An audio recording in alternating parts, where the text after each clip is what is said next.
आकाश on ट्रॅव्हलमध्ये स्वागत आहे तुमचं. आणि आज आपण आलेलो आहोत उत्तराखंडमधील सगळ्यात पॉप्युलर आणि टॉपचं प्लेस नैनिताल या ठिकाणी. भारतातलं सगळ्यात मोठं हिल स्टेशन आहे आणि बरेच टुरिस्ट कपल्स वगैरे इथे येतात, एन्जॉय करतात.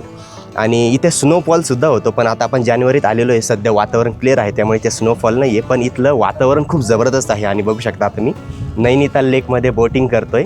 तर या ब्लॉगमध्ये मी तुम्हाला नैनितालबद्दल पूर्ण माहिती सांगणार आहे. त्याचबरोबर तुम्ही नैनिताल कसं फिरू शकता, कुठले कुठले ठिकाणं एक्सप्लोअर करू शकता, कमी खर्चात कसं फिरू शकता, हॉटेल कुठं बुक केलं पाहिजे, टॅक्सी कशी बुक केली पाहिजे आणि महाराष्ट्रातून तुम्ही नैनितालला कसं येऊ शकता, हे सुद्धा मी तुम्हाला या ब्लॉगमध्ये म्हणजे पूर्ण डिटेल माहिती सांगणार आहे. त्यामुळे हा ब्लॉग आणि ही ट्रॅव्हल सिरीज खूप इम्पॉर्टंट आहे, त्यामुळे मिस नका करू. तर सुरुवात करूया आता आपल्या ब्लॉगला. तर फायनली म्हणजे आपण येऊन पोहोचलेलो आहोत हरिद्वारला. आणि हे बघा, हरिद्वार रेल्वे स्टेशनच्या बाहेरच आहे मी. तर आता इथून आपल्याला जवळपास 220 किलोमीटरचा प्रवास आहे आणि पूर्ण पहाडी रस्ता आहे. त्यामुळे आपण तर काय आता बाईक रेंट करत नाही, कारण की माझ्यासोबत वाईफ आहे आणि हे बघा सामान पण आहे. नैनितालला जाण्यासाठी तुम्हाला आधी काठगोदाम किंवा हरिद्वारला पोहोचावं लागतं. काठगोदाम हे नैनितालपासून सुमारे 35 किलोमीटरच्या अंतरावर आहे. मात्र काठगोदामला जाणाऱ्या ट्रेनची संख्या कमी असल्याने बरेच प्रवासी हरिद्वारला जाणं पसंत करतात, कारण हरिद्वारसाठी भारतातून अनेक शहरांमधून ट्रेन सोडल्या जातात. हरिद्वार हे नैनितालपासून सुमारे 220 किलोमीटरच्या अंतरावर आहे. शिवाय उत्तराखंडची राजधानी देहरादून इथे विमानतळ देखील आहे. त्यामुळे फ्लाईटने येणाऱ्या प्रवाशांसाठी तो एक चांगला पर्याय ठरतो. हरिद्वार बस स्थानकावरून तुम्हाला नैनितालसाठी थेट बस सेवा उपलब्ध आहे. या बसचं भाडं साधारणपणे 400 ते 800च्या दरम्यान असतं आणि ही बस तुम्हाला अंदाजे 7 ते 8 तासात नैनितालला पोहोचवते. तसंच तुम्ही हरिद्वार पासून प्रायव्हेट कार देखील बुक करू शकता. याबद्दलची माहिती आपण पुढे जाणून घेऊ. तर मंडळी, हरिद्वार रेल्वे स्टेशनच्या बाहेर आपण टॅक्सी बघत होतो, पण इकडे या साईडला आहे ना खूप रेट सांगत होते, जसं की 7,000 6,500. पण हे बघा इथे समोर ना एक ट्रॅव्हल म्हणजे कंपनी आहे आणि सर आहे. क्या नाम सर आपका? बलबीर सिंग. ओके. तर हे बघा, जर तुम्हाला नैनिताल, मसुरी कुठे पण जायचं असेल हरिद्वारमध्ये तर यांच्याकडे तुम्ही टॅक्सी बुक करा स्वस्तात. आम्हाला इथे त्यांनी 5,500 टॅक्सी अरेंज करून दिलेली आहे. तसं तेवढे वर्थ इट आहे, कारण की प्रवास पण तसा आहे, म्हणजे पहाडी रस्ता आहे आणि सेपरेट टॅक्सी आहे, तर तुम्ही इथे बुकिंग करू शकता. फायनली मंडळी आपण येऊन पोहोचलेलो आहोत नैनितालमध्ये. आणि आपण हरिद्वारपासून टॅक्सी केली होती म्हणजे गाडी. तर 1 वाजता आपण कंप्लीट निघालेलो होतो आणि आपल्याला यायला वाजलेले आहे संध्याकाळचे 7. सध्या मी तुम्हाला रूम दाखवतो. रूम बघून घ्या, एकदम जबरदस्त मोठा किंग साईज बेड आहे. आणि हे बघा इथे हीटर आहे, हे बघा मोठं वॉशरूम आहे खूप. आपलं जे हॉटेल आहे हिमालया त्याच्या टॉपला आलो आहे आणि इथून बघू शकता आता नैनिताल लेकचा आणि मॉल रोडचा म्हणजे पूर्ण नैनिताल शहराचा नजारा किती नेक्स्ट लेवल आहे. हा जो लेक दिसतोय तुम्हाला, हा नैनी लेक आहे आणि त्याचं रिफ्लेक्शन बघू शकता तुम्ही किती जबरदस्त दिसतंय. हे बघा, हे आपलं हॉटेल आहे, एकदम जबरदस्त आहे. हे बघा, पण आपला जो रूम आहे तो इकडे खाली आहे. तर हे जे हॉटेल आहे मी तुम्हाला नक्की रिकमेंड करेल. म्हणजे हे बघा, सगळा एरिया तुम्हाला इथून ॲक्सेस करता येतो आणि जर तुम्ही हे ऑनलाईन बुक केलं तर तुम्हाला अतिशय स्वस्त दरात मिळेल. तसं इकडे नैनितालला जर तुम्ही इंडिव्हिज्युअल असं हॉटेल बुक करायला आलात तर तुम्हाला 4 ते 5,000 रुपये पर नाईटसाठी इथे हॉटेल मिळतील. मी हे GoIBiboवरून बुक केलेलं आहे फक्त 2,000 रुपये पर नाईट. आणि हे इथलं टॉपचं हॉटेल आहे. ऑफ सीझनला मला 2,000ला मिळालं आहे, सीझनला आलं तर तुम्हाला कदाचित महाग मिळू शकतं. दी next day. Good morning guys. Finally आपण आज सुरुवात करत आहोत नैनिताल एक्सप्लोअर करायला. अरे बघा, ज्या हॉटेलमध्ये आपण थांबलेलो आहोत, हॉटेल हिमालया. सगळ्यात आधी आज आपण नैनितालचे जे म्हणजे 2 दिवस आहोत आपण नैनितालमध्ये. तर आज आपण फिरणार आहोत इथले लोकल प्लेसेस. आणि आता आपण इथे टॅक्सी बुक केली म्हणजे नैनितालचे जे 7 पॉईंट आहे, फेमस 7 पॉईंट, ते फिरण्यासाठी. तर ॲक्च्युली याचे 1200 रुपये असतात. तसं तुम्ही इथे फिरण्यासाठी बाईकसुद्धा रेंट करू शकता. जर तुम्ही फॅमिली म्हणजे कपल जरी असाल तर कम्फर्टेबल असाल तर करू शकता. पण इकडचे रस्ते ना खूप छोटे आहे बघा, पूर्ण वळणदार रस्ते आहे आणि खूप छोटे छोटे रस्ते आहे. त्यामुळे थोडंसं तुम्हाला खूप म्हणजे कंजेस्टेड वाटेल नाही का. जर तुम्ही ऑलरेडी यूज टू असाल तर मग काही टेन्शन नाही, तुम्ही बाईक करू शकता रेंट. 500 रुपयापासून तर 1000 रुपयेपर्यंत इथे बाईक रेंटचे ऑप्शन आहे, म्हणजे जी बाईक तुम्ही घ्याल त्याच्यानुसार. पण जर तुम्ही कपल असाल, थोडंसं टेन्शन फ्री फिरायचं असेल आणि सगळ्यात महत्त्वाचं म्हणजे इकडे थंडी पण बेकार आहे, त्यामुळे थंडीपासून बचाव करायचा असेल तर टॅक्सी करणंच सोयीस्कर आहे. म्हणजे 1200 ते 1500च्या रेंजमध्ये तुम्हाला सगळे पॉईंट इथे कवर करताय, तर योग्यच. तर मंडळी, आता सगळ्यात आधी आपण इथे बोटिंग करतोय, कारण की उन्हाचा जोर नंतर खूप वाढेल. तर हे बघा, तिकीट काढलेलं आहे तर फुल राऊंडसाठी 420 आणि हाफ राऊंडसाठी 320 असं तिकीट आहे. पण आपण फुल राऊंड करतो कारण की आपल्याला व्हिडिओ पण बनवायची, तर तेवढा वेळ कवर झाला पाहिजे. नैनितालच्या लेकमध्ये बोटिंग करतोय आणि मजा येत आहे खूप. हे बघा वातावरण पण खूप जबरदस्त आहे आणि वाईफाय सोबत. आणि बघा अशा प्रकारचे बोट आहे, म्हणजे हेच चालवतात चप्पूने आणि बरेच जण इथे बोटिंग करतायत बघू शकता. तर वर्थ इट आहे म्हणजे बोटिंग करणं. ॲक्च्युली नैनितालमध्ये आला आणि बोटिंग नाही केली तर मग काय नैनिताल फिरला तुम्ही. त्यामुळे सगळ्यात आधी आम्ही सुरुवातच बोटिंगने केली. तसं आपल्याला हे बघा इथे मागे जायचं आहे नैनादेवी मंदिर, पण म्हटलं आता बोटिंग करून घेऊ कारण की ऊन नंतर जास्त होईल आणि पर्यटकांची गर्दी पण वाढेल. तर वातावरण थोडंसं क्लिअर होतं, म्हटलं बोटिंग करू. तर वर्थ इट आहे म्हणजे नैनितालमध्ये आल्यानंतर बोटिंग नक्की करा. आणि माझं सजेशन आहे की फुल राऊंड घ्या कारण की हाफ राऊंडपर्यंत तुम्हाला फक्त त्या मंदिरापर्यंतच घेऊन जातात तिथे आणि तुम्हाला बोटिंग करण्यासारखं वाटणारच नाही. आणि फुल राऊंडमध्ये तुम्हाला मस्तपैकी फोटोज व्हिडिओ चांगला क्लिक करता येतील कारण की जवळपास 35 ते 40 मिनटं लागतात पूर्ण लेकची ही म्हणजे पूर्ण लेकचा राऊंड मारतात.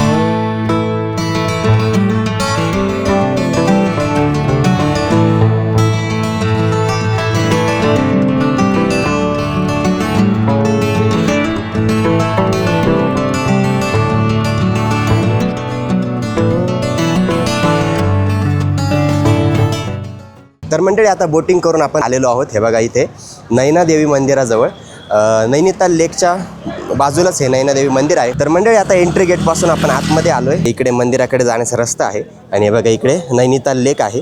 तसं तुम्ही इकडून पण बोटिंग करू शकता, पण तल्लीतालवरून आम्हाला व्ह्यू चांगला वाटला म्हणून आम्ही तिकडनं केले. आणि रेट तर सगळीकडे सेमच आहे, त्यामुळे तुम्ही इकडून करा किंवा तिकडे करा, काही फरक नाही पडत. तसं इकडेच या शक्यतो मी सजेस्ट करेल, म्हणजे इथे दर्शन आणि बोटिंग एकाच ठिकाणी तुमची कव्हर होईल. हे बघा आता मी मंदिराच्या आतमध्ये आलेलो आहे. इकडे आहे मंदिर आणि मंदिराच्या बाहेर खूप मोठा हे बघा इथे हनुमानाची खूप मोठी मूर्ती आहे आणि या बाजूलाच इथे ना चप्पल बूट तुम्ही काढू शकता, स्टँड आहे.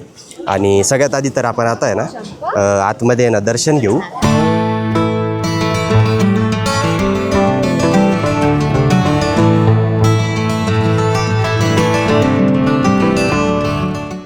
मंदिराच्या आतमध्ये दर्शन घेऊन आलेलो आहोत आणि जबरदस्त मंदिर आहे. आतमध्ये खूप सारे मंदिरं आहेत, परिसर जबरदस्त आहे, पण आतमध्ये फोटोग्राफी आणि व्हिडिओग्राफी अलाउड नाही आहे, त्यामुळे मी तुम्हाला जास्त दाखवू नाही शकलो. तर चला आता पुढच्या प्लेसकडे आपण वळूया. तर मंडळी आता आपण आलेलो आहोत इथलं जे गव्हर्नर हाऊस आहे त्या ठिकाणी. पण आता आपलं बॅड लक की आपल्याला आतमध्ये जाता येणार नाही कारण की मध्ये ना काहीतरी कामकाज सुरू आहे. नाहीतर मध्ये ना एक गाईडेड टूर असते, म्हणजे ते गव्हर्नर हाऊस आपल्याला पूर्ण दाखवतात आतमधून. आणि बाहेरून इतकं जबरदस्त आहे म्हणजे खूप असं वाटतच नाही की आपण इंडियामध्ये आलो आहे. पण आपलं बॅड लक की आपण आता बघू नाही शकत. आणि इथेच ना ते कोई मिल गया मूवीची सुद्धा शूटिंग झालेली आहे. जे स्पेसशिप उतरलं होतं ना जादूचं, तो एरिया इथेच आहे, म्हणून मला तो तुम्हाला दाखवायचा होता.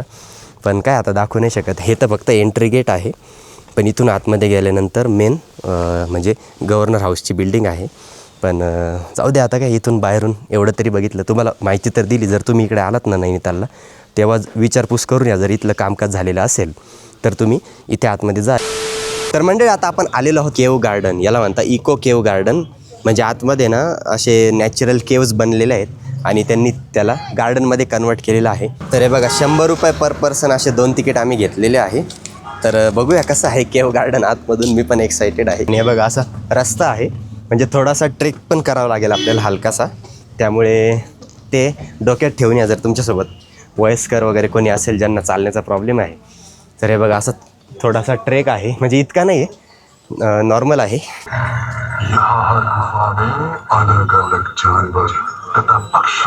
तर हे बघा टायगर केवमध्ये आलेलो आहोत आणि हे बघा खूप छोटे छोटे रस्ते. पुढे आल्यानंतर पूर्ण अशी दरी आहे, भुलभुलायासारखा पूर्ण एकंदरीत रस्ता आहे. तर मंडळी आता आपण टायगर केव बघितलेली आहे आणि इकडे आहे पॅन्थर केव. तर ती खतरनाक आहे थोडी, म्हणजे खूप खाली डीपमध्ये उतरावं लागतं. तर हे बघा मी तुम्हाला रस्ता दाखवतो. अशा पायऱ्या आहेत आणि या पायऱ्या उतरून आपल्याला खाली खोल जायचं आहे खूप.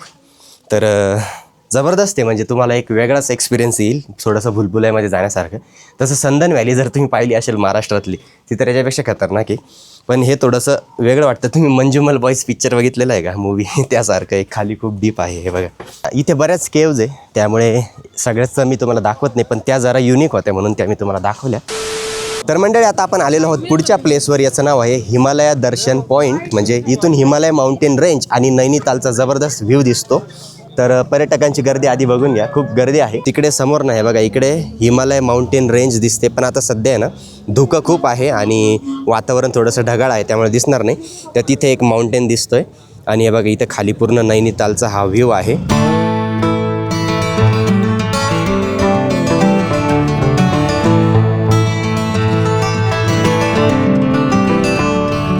आता हिमालय व्ह्यू पॉईंट पासून आपण खाली आलोय आणि इथून पूर्ण नैनितालचा जो लेक आहे तो दिसतोय बघा मागे. आणि बरेच टुरिस्ट इथे आलेले आहेत हे बघा व्ह्यू पॉईंट बघण्यासाठी. तर जबरदस्त आहे वातावरण. हे बघा तुम्हाला मी व्ह्यू दाखवतो. हे बघा इथे पूर्ण नैनिताल लेकचा व्ह्यू दिसतो, जिथे आपण बोटिंग केली होती आणि तिथेच नैनादेवी मंदिरसुद्धा आहे. तर तिथून आपण आता वरती आलो आहे. तर थंडी तर आहे बऱ्यापैकी, पण आता उन्हाचा जोर असल्यामुळे थोडीशी कमी वाजते.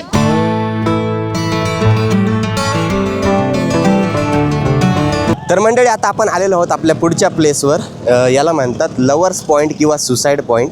आपल्याला आता इथून खाली जायचं आहे, म्हणजे थोडंसं 50-100 मीटर खाली जाऊन तो पॉईंट बघायचा आहे.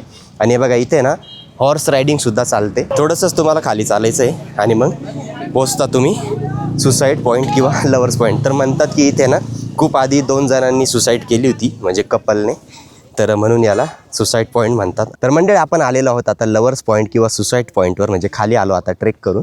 आणि हे बघा इथे पूर्ण खाली खोल दरी आहे आणि हा जो माउंटेन आहे याचासुद्धा ट्रेक करतात. 5 किलोमीटरचा ट्रेक असतो. तसं इथे लोक दिसत आहेत, मला कॅमेऱ्यात दिसणार नाही. आणि इथून जो व्ह्यू दिसतो ना तो नेक्स्ट लेवल आहे.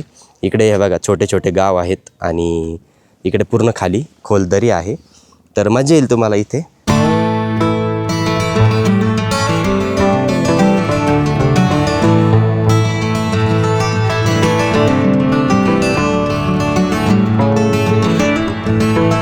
तर मंडळी आता आपण आपलं पॅकेज थोडंसं एक्सटेंड केलं आहे, कारण की आपल्याकडे वेळ होता. 7 पॉईंट तर आपले कवर झाले. म्हटलं आणखी थोडेसे पॉईंट ॲड करू.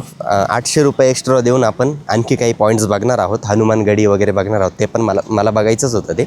तर आता आपण आलेलो आहोत सरिया तालजवळ. हे बघा हा सरिया तालचा लेक आहे आणि इथे ना बरेच तुम्ही ॲक्टिव्हिटीज करू शकता. ही एक ॲक्टिव्हिटीज आहे, बोटिंग करू शकता. त्यानंतर हे बघा इथे झिपलाईन करू शकता, स्काय सायकलिंग वगैरे करू शकता.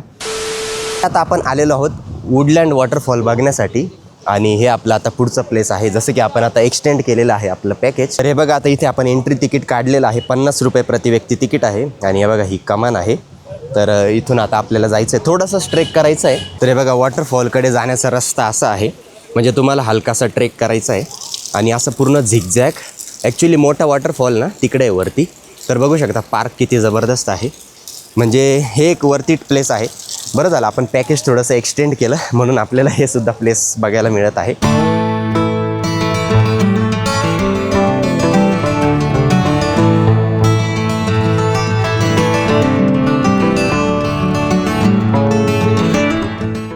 तर मंडळी आता आपण आलेलो आहोत पुढच्या पॉईंटवर. इथून दिसतो खुरपाताल लेक आणि हे बघा इकडे मनसादेवी मंदिर आहे, म्हणजे इथली स्थानिकांची देवी आहे. तर तिथे आपण जाणार आहोत.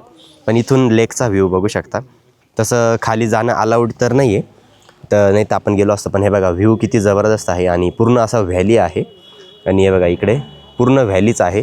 तर इकडे तुम्ही फोटोज वगैरे क्लिक करू शकता आणि बऱ्याच गाड्या वगैरे थांबतात आणि ते फोटोज वगैरे क्लिक करतात. तर हा पॉईंट थोडासा शांत वाटला मला. म्हणजे मगाशी आपण हिमालय व्ह्यू पॉईंटजवळ गेलो होतो, तिथे इतकी गर्दी होती आणि म्हणजे खूप इरिटेशन झालं. ॲक्च्युली हे मंदिर खूप जबरदस्त लोकेशनला आहे. हे बघा इथून पूर्ण हा व्हॅलीचा व्ह्यू तर दिसतोच, त्याचबरोबर इकडे थांबण्यासाठी सुद्धा मोठी जागा आहे. हा जो दगड आहे हा नॅचरलीच म्हणजे लँडस्लाईड झाल्यानंतर खाली कोसळला होता आणि त्याला असं म्हणतात की नैसर्गिक म्हणजे हा देवीच्या तोंडाचा आकार झालेला होता, म्हणून याला इथे मंदिर तयार केलं. पहिले हा फक्त एक दगड होता आणि हे जे मंदिर तुम्ही बघताय ना हे नंतर तयार केलेलं आहे.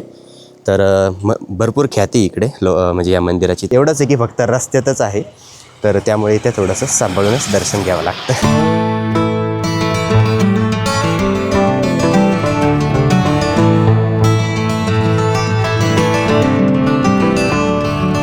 तर मंडळी आता आपण आलेलो आहोत गब्बर ब्रिजवर. ॲक्च्युली हे एक ऑफबीट प्लेस आहे. आपल्या ड्रायव्हरने आपल्याला इथे आणलेलं आहे. हे बघा इथे कोणीच तुम्हाला जास्त टुरिस्ट दिसणार नाही. जसं लडाख मनाली त्या साईडला कसे म्हणजे काश्मीर साईडला ब्रिज असतात. आणि हे बघा इकडे ना पूर्ण झरणा वाहतो, पण आता सध्या पाऊस नाही आहे म्हणून इकडे पाणी नाही आहे. पण हे बघा खूप खोल आहे, खाली ना व्हॅली आहे आणि इकडनं हे बघा वरती माउंटेन आहे. तर तिकडनं पाणी कोसळतं आणि या साईडला खाली खोल म्हणजे दरी आहे, व्हॅली आहे. हे बघा त्याचासुद्धा मी तुम्हाला नजारा दाखवतो. हे बघा खालचा व्ह्यू एकदम जबरदस्त आहे. हे बघा तसं पावसाळ्यामध्ये इथे खूप पाणी वाहतं, म्हणजे खूप मोठी नदी वाहते, तेव्हा बघायला मजा येते. पण आता सध्या पाणी नाही, पण फोटोज वगैरे तर एकदम जबरदस्त येतील इथे. आणि आता सूर्य पण मावळत चालला आहे, तर आपण थोडेसे फोटोज कॅप्चर करू. तर मंडळी आता आपण आलेलो आहोत आपल्या लास्ट प्लेसवर, हनुमानगडी मंदिर. आणि असं म्हणतात की हे निमकरोली बाबाचं पहिलं धाम होतं, म्हणून याचं खूप महत्त्व आहे. आणि नशीब चांगलं की आता गर्दी नाही आहे इतकी. हे बघा आता लवकर आपण आता आतमध्ये आरतीसुद्धा सुरू होणार आहे, त्यामुळे आता आपण दर्शन घेऊ. आणि आतमध्ये फोटोग्राफी आणि व्हिडिओग्राफी अलाउड नाही आहे, त्यामुळे आपण काढू नाही शकत. पण मध्ये जाऊन मी तुम्हाला दर्शन करून आल्यानंतर सांगतो कसं होतं मंदिर. हे बघा हे मंदिराचं प्रवेशद्वार आहे, पण आतमध्ये व्हिडिओज अलाउड नसेल म्हणून फक्त प्रवेशद्वार दाखवतो. आता इथे आपल्याला शूज वगैरे काढायचे. तर मंडळी आता आपण दर्शन घेऊन आलेलो आहोत आणि एकदम जबरदस्त मंदिर आहे. तसं इथून वाटतं तितकं छोटं नाही, आतमध्ये खूप मोठं मंदिर आहे. प्रभू श्रीरामांचं मंदिर आहे, त्यानंतर शंकराचं मंदिर आहे, राधाकृष्णाचं मंदिर आहे, हनुमानाचं मंदिर तर एकदम नेक्स्ट लेवल आहे आणि खूप मोठं मंदिर आहे. तर स्वच्छता पण खूप आहे. आपलं महाराष्ट्रातलं जे शेगावचं मंदिर आहे गजानन महाराजांचं, तिथे जशी स्वच्छता आहे अगदी तशीच स्वच्छता इथे आहे. इतकं क्लीन आहे. तर नक्की व्हिजिट करा, मस्ट व्हिजिट प्लेस आहे. मी तर नक्की सजेस्ट करेल. आणि आपलं नशीब चांगलं होतं की आपल्याला इथे आरतीसुद्धा अटेंड करायला मिळालेली आहे. तर मंडळी अशा प्रकारे नैनितालमध्ये पहिला दिवस आपला संपलेला आहे आणि बऱ्यापैकी इथले जे लोकल प्लेसेस आहे ते आपण कवर केलेले आहे. जसं की आपण नैनिताल लेक बघितलं, नैनादेवी मंदिर आणि जे काही 7 व्ह्यू पॉईंट, त्यात आपण म्हणजे पुन्हा ॲडिशन केलं आणि पुढचे प्लेसेससुद्धा आपण बघितले, हनुमानगडी वगैरे. तर मजा आली खूप आणि एका दिवसात आपले बऱ्यापैकी प्लेसेस कवर झाले. तसं एक प्लेस आपलं राहिलं सगळ्यात महत्त्वाचं म्हणजे इथला मॉल रोड. तर आज वाईफचा बड्डे होता, सेलिब्रेशनमध्ये टाईम गेला आणि मॉल रोडना 9-10 नंतर बंद व्हायला लागतो. आपल्याला इथेच 9:30 झाले होते, त्यामुळे मॉल रोड मी तुम्हाला दाखवला नाही. पण आपण आणखी एक दिवस नैनितालमध्ये आहोत. तर उद्याचा दिवस आपण फिरून आलो की सगळ्यात आधी मी तुम्हाला संध्याकाळी मॉल रोड दाखवेल. आय होप की तुम्हाला हा ब्लॉग आवडला असेल आणि मी दिलेली माहिती आणि मी दाखवलेले प्लेसेससुद्धा आवडले असतील. तर हा ब्लॉग आपण इथेच समाप्त करूया आणि उद्या आपण आणखी धमाकेदार प्लेसेस कवर करणार आहोत. आता त्याची प्रॉपर मी प्लॅनिंग करतो आणि खूप थकलेलो आहे, आता थोडासा रेस्ट करू. भेटूया पुढच्या पार्टमध्ये.